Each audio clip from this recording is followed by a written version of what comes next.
تخيل معايا الخدمه سالات، بغيتي تدخل هذه المنصه باش تكمل الاجراءات البايمون ديالك، كدير مود باس اوبلي كيصيفطوه ليك مباشره، ولكن كتعاود تدخلو وما كيخدمش.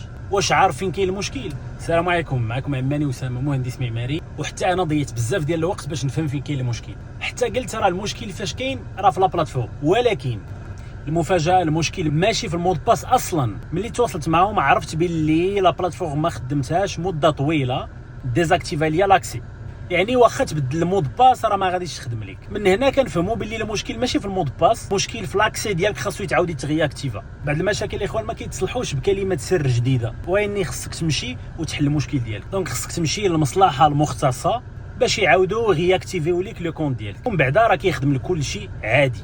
الا كان وقع لك نفس المشكل، ها هو الحل عندك. سيفي هاد لا فيديو راه باقي تحتاجها، والا كتعرف ارشيتيك ولا بيرو ديتود ولا اي واحد يقدر ولا كيستعمل هاد المنصه، صيفطوا ليه وبارطاجي معاه، غادي توفر عليه ساعات ديال التبرزيط والمشاكل، بزاف ديال المحاولات بلا فايده.